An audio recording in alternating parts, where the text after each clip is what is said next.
Yung oras po na ito dapat ilaan natin sa pakikinig sa depensa ng Vice Presidente, sa mga akusasyon laban sa Vice Presidente, hindi po pagdidepensa sa mga sarili natin kung tayo inaakusahan ng kung anong mga ahensya, kung tayo po ay may mga kaso, may mga investigasyon.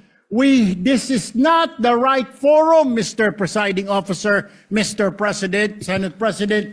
This is not the right place. This impeachment court was established to try the Vice President of the Republic. Ang punto ko po rito, kasi napapansin ko po ilang araw na nagagamit po natin ang impeachment court, ang oras po ng impeachment court sa pagpapaliwanag. Naintindihan ko po ang posisyon ng aking kaibigan, si Senador Robin Padilla.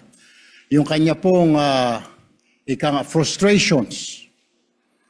Pero gusto ko lang po sana ipaalala sa ating presiding officer, sa ating pong Senate President, at matanong, ano po ba ang ating ginagamit na rules ngayon? Pwede po ba yung mga problema po labas sa impeachment court na ito o labas sa kaso ng Vice President ay dadalhin natin dito? Di po ba ang korte na ito na itatag para po sana kay Vice President at kay Vice President lamang? Mga ebidensya, mga testimonya, mga pahayag patungkol lamang po sana sa impeachment ng Vice President. Kasi dito pong mga nagdaang araw, Mr. Presiding Officer, Senate President, mga kasama, napansin ko po na nagagamit ang oras po ng impeachment court sa pagtatanggol po ng mga nakaraang araw ng sarili, ng ilan sa mga kasamahan natin, sa mga akusasyon. This is not the right forum and the right venue and not the right time to explain your situation. Kung gusto po ninyong mag-eksplika ng inyong mga saloobin, problema, maaari naman po ninyong gawin yan sa labas po ng oras ng impeachment court. Maaari pong sa press conference, nandyan naman po ang Senate media. Anytime po, nandoon sila sa Senate briefing room, press briefing room. Maaari din po sa Facebook o sa YouTube magpaliwanag. Huwag po nating gamitin ang oras ng impeachment court sa pagpapaliwanag o sa pagtatanggol ng ating mga sarili simula pa po noong nakaraang linggo.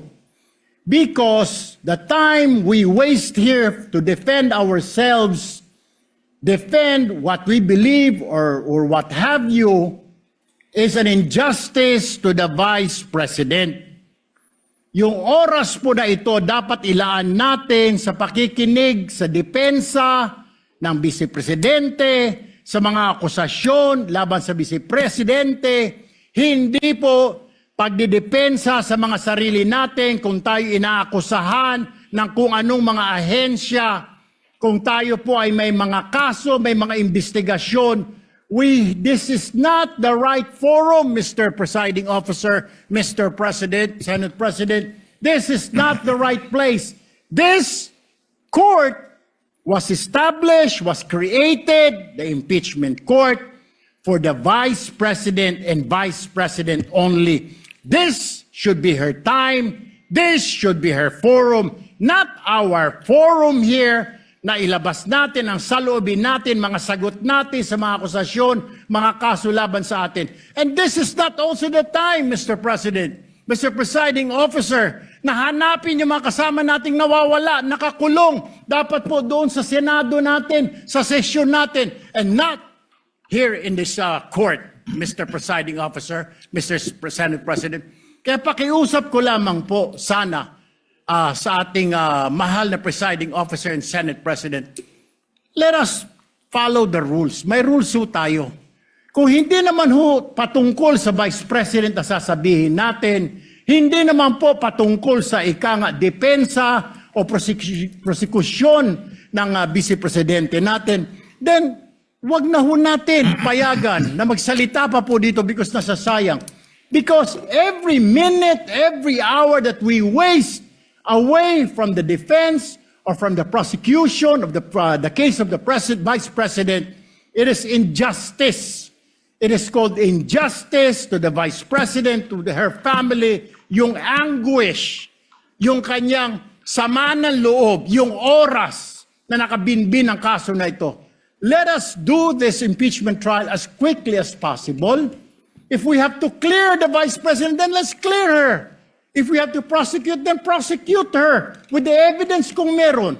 Not waste our time kung ano-ano sinasabi natin dito to protect ourselves, to defend ourselves. This is not the right forum, Mr. Presiding Officer. Kindly wind up, Mr. Senate Senator Judge President. Sherwin Tulfo. This is not the right forum for us to defend ourselves. Bring it somewhere else. Bring it to the press. Bring it to the social media, but not here. Thank you, Mr. President.